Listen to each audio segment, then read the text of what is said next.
principal objetivo do processamento de alimentos é o aumento do tempo de duração dos mesmos, através de processos físicos, químicos e biológicos, transformar matérias-primas alimentares em produtos adequados ao consumo humano de longa vida de prateleira, já que os alimentos em seu estado in natura são geralmente muito perecíveis.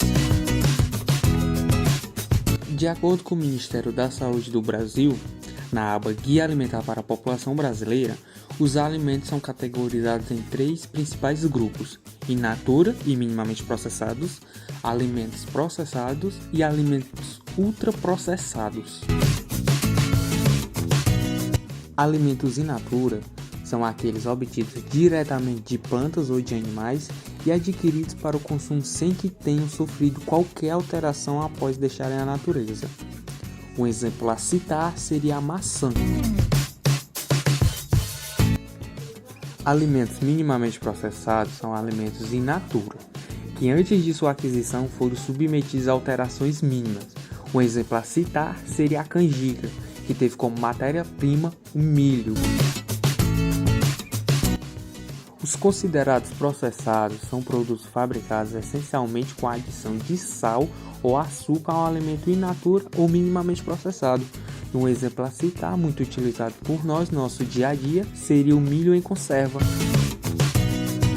Já os alimentos ultraprocessados, esses correspondem a produtos cuja sua fabricação envolve diversas etapas e técnicas de processamento e vários ingredientes, muitos deles de uso exclusivamente industrial. Um exemplo a citar seria o salgadinho de milho, teve, como se já subentende no nome, a matéria-prima, o milho.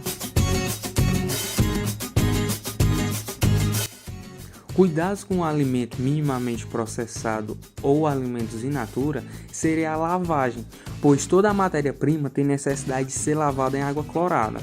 Esse procedimento garante a retirada de insetos, a impureza e outros organismos que se aderem ao alimento. E após este processo, o seu alimento, após ser enxaguado em água corrente, já está próprio para consumo. Embora o alimento processado mantenha a identidade básica do alimento in natura, os ingredientes e métodos de processamento utilizados na fabricação podem alterar de modo desfavorável a composição nutricional. E seu consumo deve ser limitado, pois pode conter grandes quantidades de sal ou açúcar adicionado.